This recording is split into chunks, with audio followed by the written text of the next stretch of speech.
versículo 1 ao 4. Amém? Efésios capítulo 6, versículo 1 ao 4. Lemos assim: Efésios 6, versículo 1 ao 4. Filhos, obedecei a vossos pais no Senhor, pois isso é justo.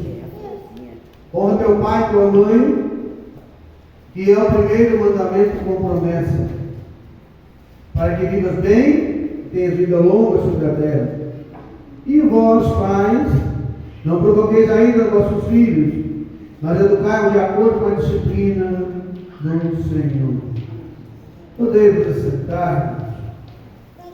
Irmãos, hoje, como é um culto especial no Dia das Mães, onde nós estamos comemorando o Dia das Mães, claro que é uma data comercial, festiva, mas também uma data muito importante na vida de todas as mães, né?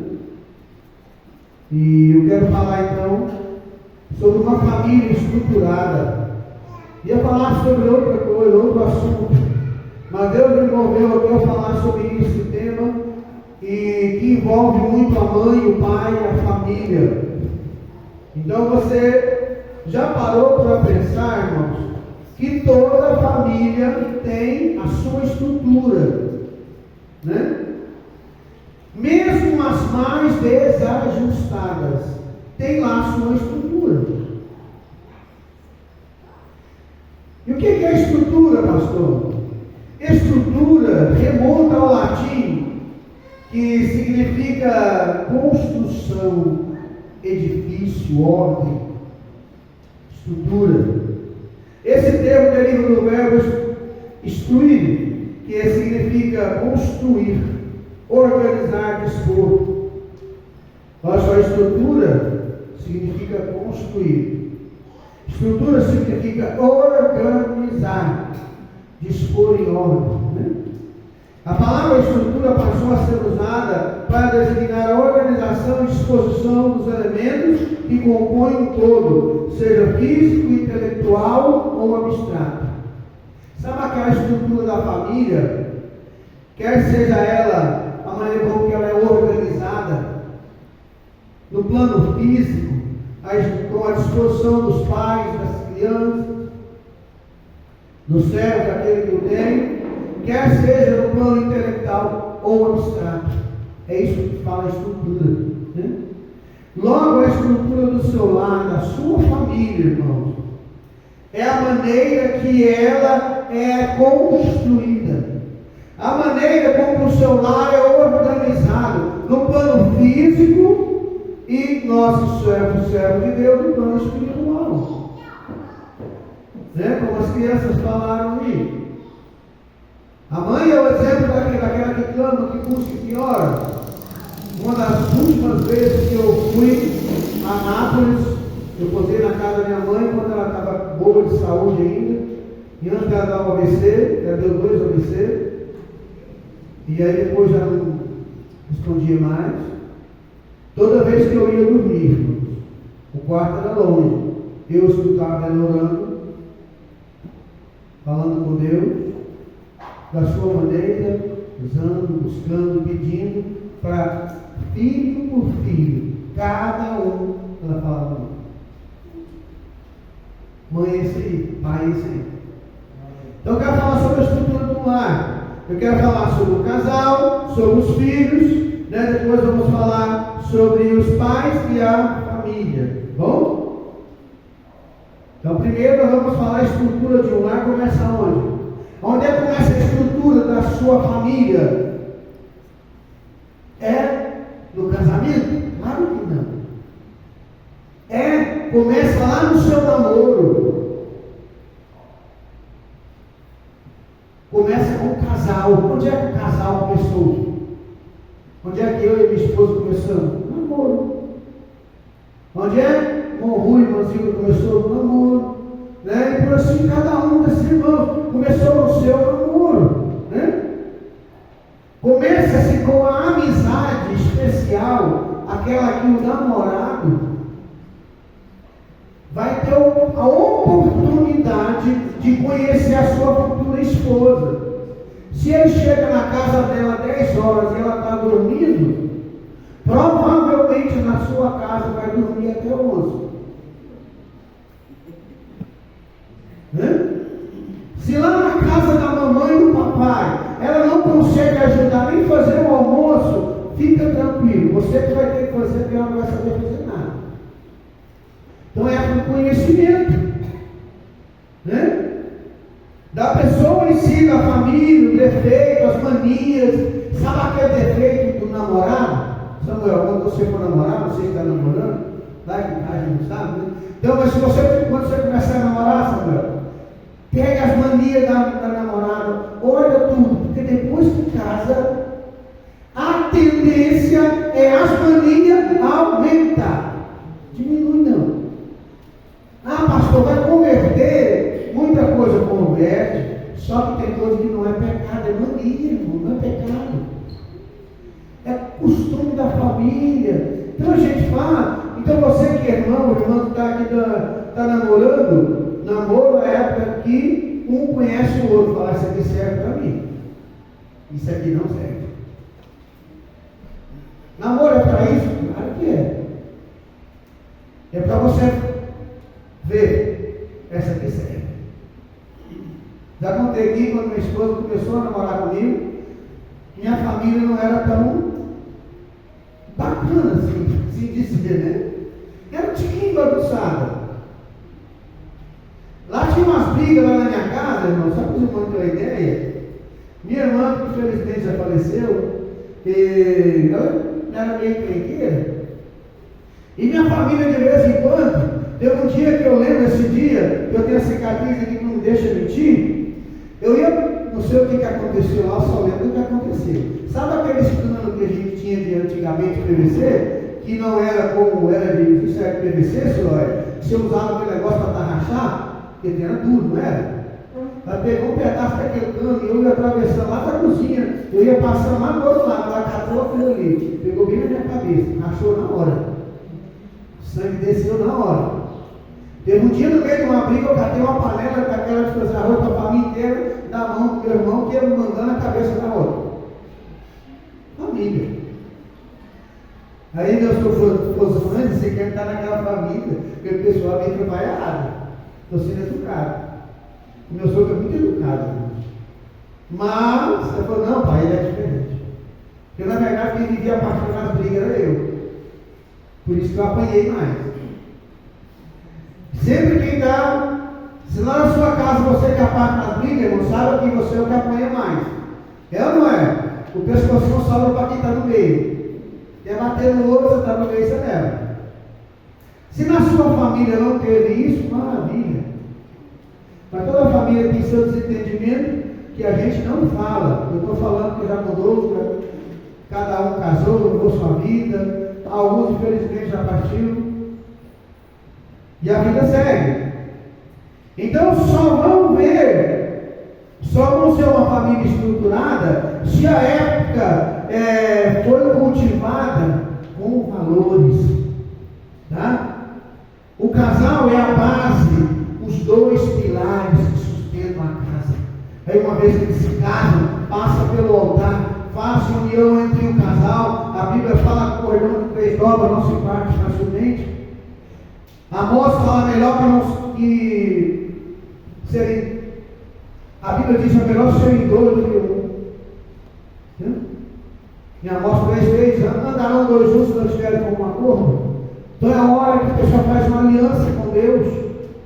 É a hora que a moça se compromete, de acordo com 1 Coríntios 7, de fazer de tudo para agradar o seu marido dentro da vontade de Deus, e do marido agradar a esposa dentro da vontade de Deus.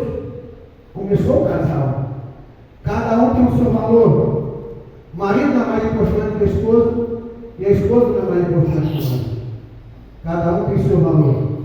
Quando Deus viu que Adão estava sozinho, falou assim, eu vou fazer para ele uma auxiliadora. Não é uma concorrente, é uma parceira, uma para ajudar, complementar, para ser amiga e companheira em todas as horas. E eu tenho a felicidade de ter a minha esposa como amiga, companheira e amante em todas as horas.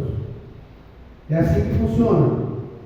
Então, primeiro começa com o casal. Se uniu, gostou, casou, começou a vida.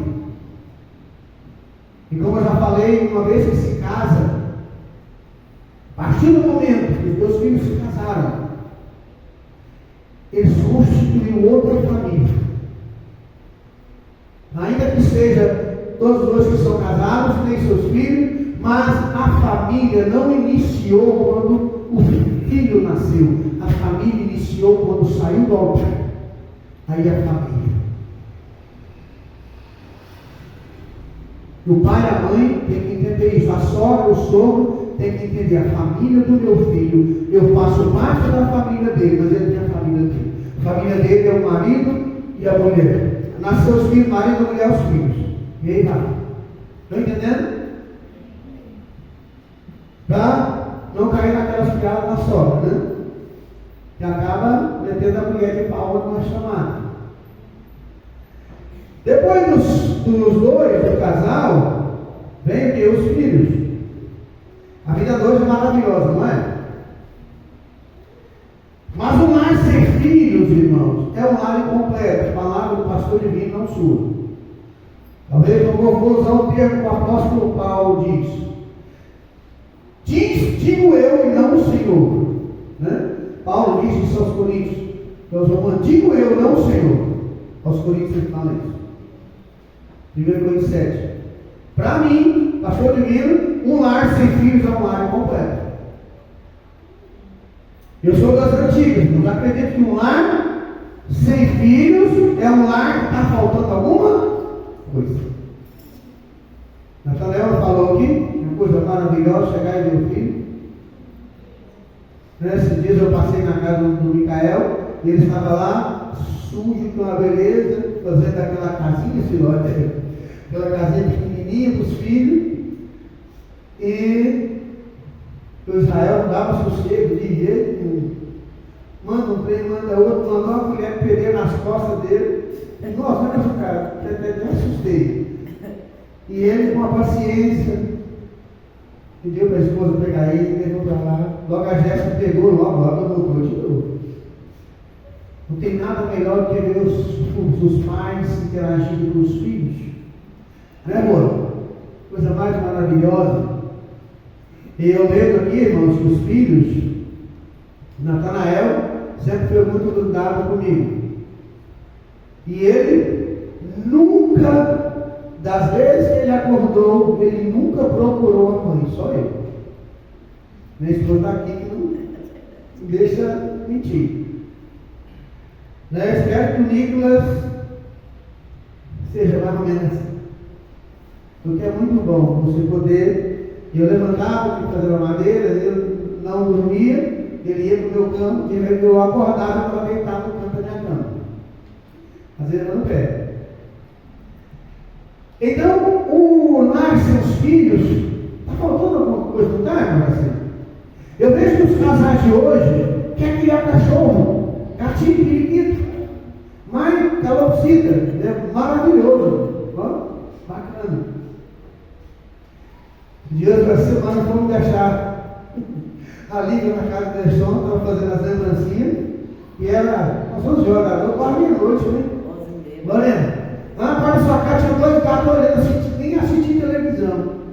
Aí eu acho que tinha algum passarinho na mesa, não tinha? Estava de olho, eu achei engraçado que nem quando o cachorro para assistindo, deu o frango assado. A Lívia falou, nossa, mas o que esses gatos estão fazendo? Mas nem piscava assim. Se o Testão vigiar, vai virar comida dos gatos. Só que, irmãos, lá onde tem filhos, é uma bênção. E eu vejo que os casais hoje estão querendo criar muito isso. E eu vi o Alexandre Garcia, eu comentei aqui, eu falei, agora nós fomos eu e minha esposa fomos em tal praça, em tal nome. E lá nessa praça a gente viu muitos pais andando com os filhos, brincando com os filhos. Agora você chega lá, vê criando com os cachorros. Compete, não tem nada contra. Se você quer maravilha, se você quer, trate bem, cuide bem. Porque quando o sono que Deus deu que subiu, a gente achou ruim. Graças a Deus achei de novo. Mas saiba que filho é insubstituível. E alguns não querem, talvez por preguiça. Talvez preguiça de quê, irmão? Sabe que filho dá trabalho, irmão. Filho dá trabalho. Gabriel, quando nasceu, minha esposa ficou 6 meses. Tinha vezes que ele dormiu no pedrão, caiu de tanto que ele chorou 6 meses com cólica. Foi 6 meses. Não foi fácil. A gente já pesava. E quando ela dormia, ficava balançando mesmo. Por quê? Porque é difícil. Vida, trabalho, tá, mas vale a pena. Então os jovens de hoje não querem. Porque uma vez, irmãos, que você é pai para sempre. Contei aqui essa semana, tem um cliente aqui, 92 anos, se não me engano. O filho dele tem mais de 60. Ele vai na casa do filho dele todo santo dia. Ele anda de bengala, tem uma dificuldade tremenda para andar, agora se conhece ele. E o filho dele tem mais de 60, já deu 3 infartos e um AVC. Mas graças a Deus, está recuperando, está melhorando agora. E o pai ainda tem depressão. E o pai com 92 anos, todo dia vai lá visitar o filho. Pai é pai, irmãos. Não importa a idade do filho. Vai ser sempre meu filhinho. Então, às vezes, é preocupação demais. Os filhos hoje, os pais, como não estão querendo ter filhos, talvez seja eu que fico analisando demais, querem primeiro ter uma vida financeira boa. Querem ter uma vida estável, irmão, está difícil, irmão. Poucos têm uma vida financeira estável. Mesmo porque, acho que nunca dá certo esse negócio. Sempre está faltando alguma coisa. Você já leu o Salmo 127, versículo 3? Coloca aqui. O que diz o Salmo 127, verso 3? Eis que os filhos são herança do Senhor. O fruto do ventre é seu galardão. Ó, filho é bênção. Filho é herança do Senhor. Herança é coisa boa. Herança é riqueza. Então, filho é bênção. Se você se casou, sabe que a sua vida vai ser muito melhor quando os seus filhos nascerem. Amém? Agora, para os filhos, irmãos, são bênçãos do Senhor. Deus exige os filhos também. Efésios 6:2. Honra teu pai e a tua mãe. Esse é o primeiro mandamento com progresso. Eu andei pesquisando esse versículo. E olha só, eu achei um comentário bem interessante. A diferença entre honrar e obedecer e honrar. Que a Bíblia diz, ó, Efésios 6:2, repete Êxodo capítulo 20. Honra teu pai e tua mãe, para que se prolongue o seu dia sobre a terra. É repetição de Êxodo 20, onde estão os 10 mandamentos, né? Qual é a diferença entre obedecer e honrar? Obedecer, filho, significa agir de acordo com a instrução recebida. Você que é filho, tem que obedecer ao seu pai de acordo com as instruções que ele te deu. Honrar significa respeitar e amar. Os filhos não devem desobedecer a Deus ao obedecerem seus pais. O filho não pode obedecer aos pais desobedecendo a Deus. Ou pode? Porque não dá, não vai funcionar. Não se requer que os filhos adultos obedeçam a pais tiranos. Filho adulto, o pai que é tirano, o filho não deve obedecê-lo. Não vai obedecer ao pai que é tirano. Porque os filhos são obrigados a obedecer enquanto estiverem sob o cuidado dos pais. Você mora na casa dele, usa a luz que ele paga, come o feijão que ele põe, o arroz, né? Ele que mantém tudo, você precisa obedecer e ser submisso. Só que, porém, irmãos, responsabilidade de honrar é vitalício, não acaba nunca. Enquanto vida você tiver, honre os seus pais. Ainda que eles não estejam aqui nesse mundo mais, honre eles. Que vai valer a pena. crianças devem obedecer a seus pais, aos filhos adultos devem obedecer até onde der e honrar por toda a vida. O que é obedecer até onde der? Você é adulto, você tem suas obrigações, suas responsabilidades. A maioria de alguns que são adultos, mesmo solteiro, já tem sua casa, vai morar sozinho, vai cuidar da sua vida, ainda assim ele vai honrar seus pais. Né? Mas você vai obedecer até onde der, até onde não ferir os princípios da Bíblia.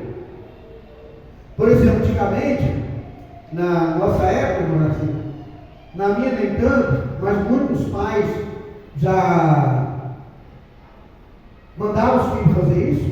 Vai lá comprar cigarro para mim, vai lá acende cigarro para mim. Algum pai já mandou você fazer isso? Eu já vi pais contando isso. Antigamente não era costume. Vai lá acende cigarro para mim. Com isso o filho acaba aprendendo a fumar. Agora você vai honrar e obedecer até onde der. Você vai falar para o pai, não dá, pai, você não pode fazer mais. Seu pai não é cristão, seu pai é do mundo. Você está lá e ele quer tirar uma foto e lá na mesa está cheia de bebida, de cachaça. Oh, pai, eu te amo demais, mas assim eu não posso tirar. Vamos tirar uma foto? Vou tirar a bebida todinha aqui. Rapaz, mas eu não bebi. Só que você não é o que você faz, você é o que as pessoas pensam que você faz. Tirar uma foto lá no meio, do seu colega, do seu amigo, está cheio de bebida lá.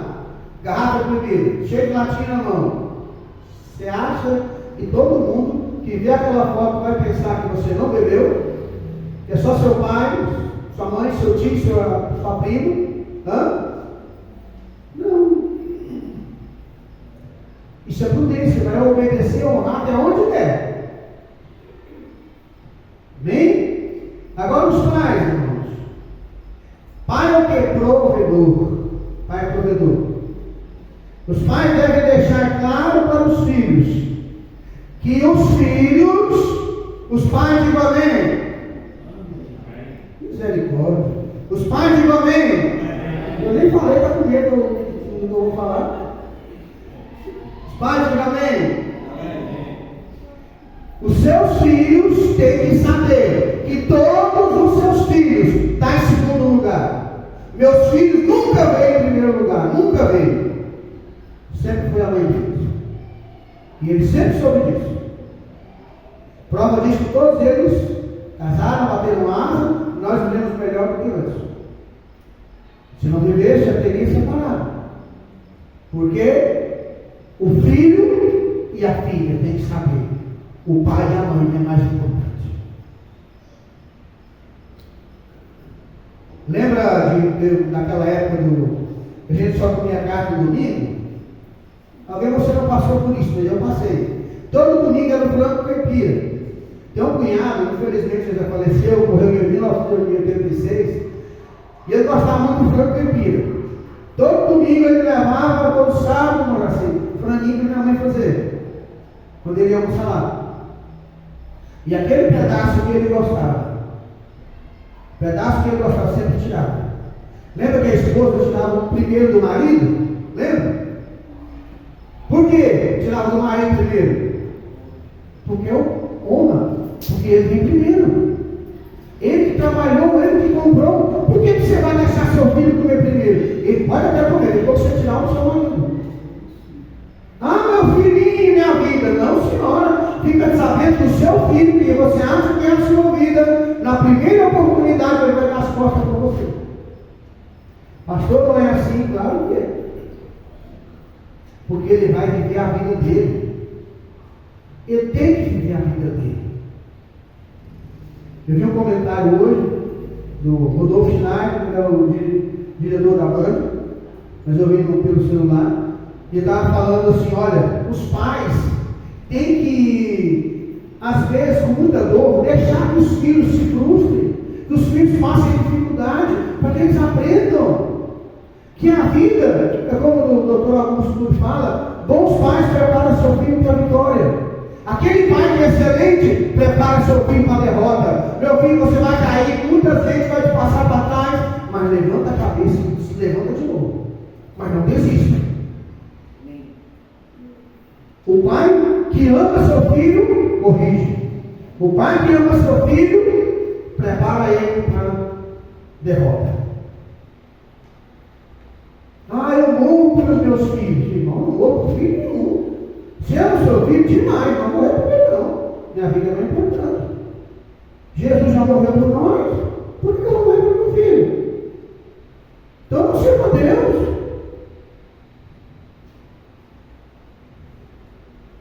É duro, né? Não, irmãos, isso é bíblico.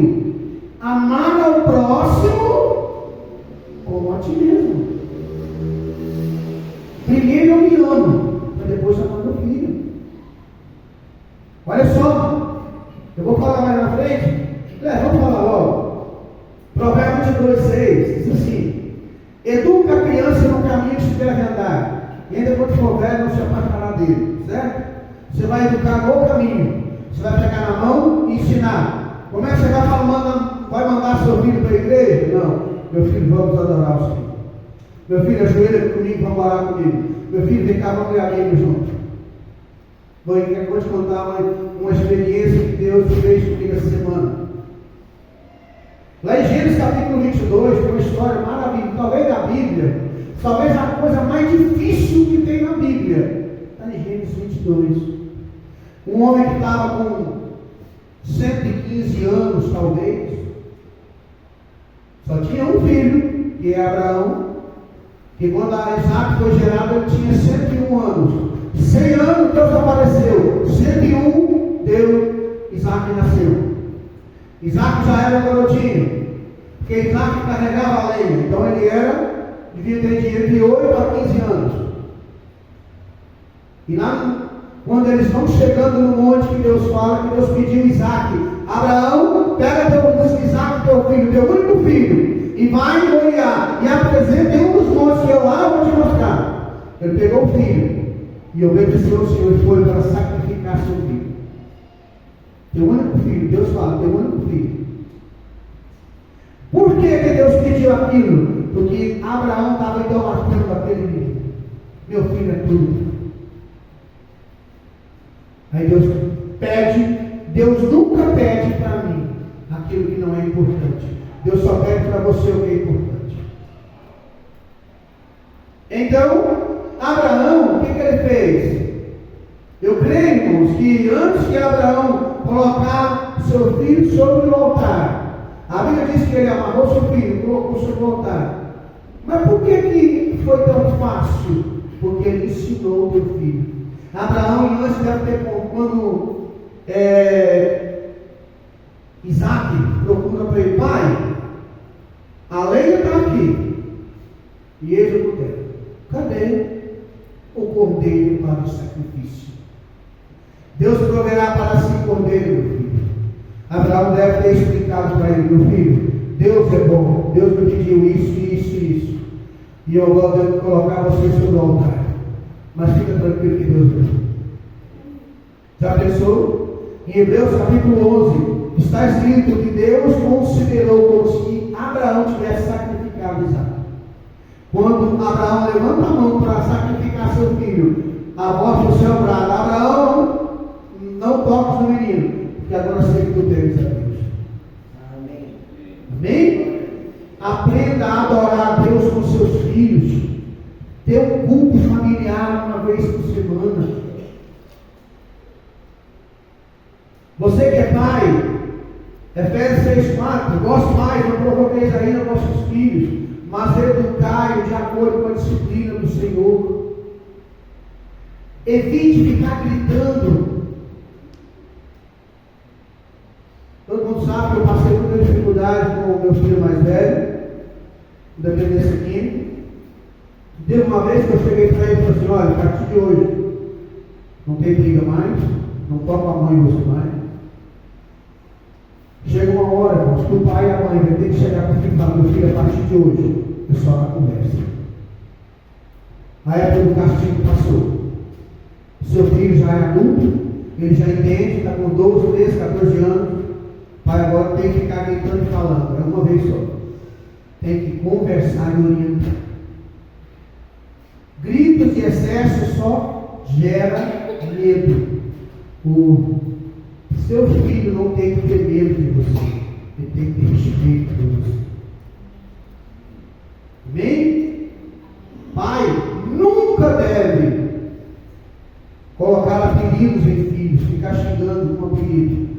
nunca deve fazer isso. O pai nunca tem um filho melhor que o outro. Ainda que a gente dá mais certo com um que o outro. Isso é natural, irmão. Não é que pai ama mais um que o outro. Não. É porque às vezes dá mais certo com o outro. Entendeu? Não grite com seus filhos, se eles já são adultos. Não grite. Se você pode, conversa, explique. Porque as crianças hoje estão aprendendo muito rápido. Então o pai e a mãe seria educar a criança, começar a conversar, dialogar, mas você precisa fazer outra coisa, não sei explicar. Amém? O que é a família, pastor? Falei do casal, dos filhos, dos pais e a família. Família, o que é uma família estruturada? É aquela em que o casal se ama e se respeita. É aquela em que os filhos veem o amor dos pais um pelo outro. Família é a função de tudo isso. É aquela em que cada um sabe onde é que é o seu lugar. O filho tem que ver o pai beijando a mãe. O filho tem que ver o pai abraçando a mãe. O filho tem que ver o pai falando bem da esposa. Os filhos têm que ver a mãe falando bem do pai.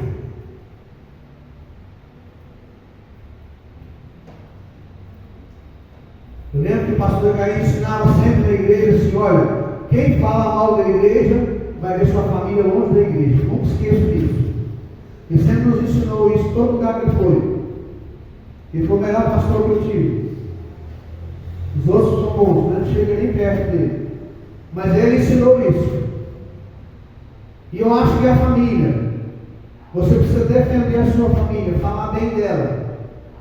Ver as qualidades do seu marido, da sua esposa, dos seus filhos. Os filhos sabem que os pais lhe amam. A família estruturada é onde o filho sabe que o pai ama ele. Lá em Lucas 15, conta a história do filho pródigo, né? O filho não queria ser filho mais, me dá minha parte da herança. Eu sei que um dia só vai morrer, eu vou pegar a herança, eu quero ir vida, eu quero aproveitar minha vida. Estou cansado de ver que minha fazenda na roça, só trabalhando, eu quero curtir a vida. Pegou o seu dinheiro e foi curtir a vida doidado. Foi ver a sua vida. E o pai ficou esperando. Quando os filhos caem em si, os irmãos conhecem a história. Quando ele volta, lá de longe, o pai já idoso, conheceu o filho pelo andar. Aquele ali é meu filho. Ele conheceu pelo andar de longe, porque o pai conhece até o andar do filho. E sabe que ele correu, abraçou seu filho, pôs-lhe o anel, mandou dar um banho, tirar aquelas roupas velhas. Sabe por quê? Porque pai é sempre pai. O filho sabe que quando o pai ama ele, até para a correção, é porque é preciso. Eu vi alguém falando que um filho, pai, um dia foi visitar o filho na prisão, e o filho falou: estou aqui porque o senhor nunca me amou. O senhor nunca me corrigiu. Por isso que eu estou aqui, o senhor nunca me amou, o senhor nunca me corrigiu. Pai tem que corrigir o filho. A sua maneira, eu estou falando para Deus, é correção. Correção tem muitas maneiras. Mostrar os erros, corrigir. Pai tem que corrigir os filhos, a sua maneira que você foi educado, você aprendeu de acordo com a Bíblia. Família estruturada é aquela em que os filhos sabem que eles estão em segundo lugar, porque um dia os pais têm que saber que os filhos vão bater asa no ar. E aí vai ficar só os dois.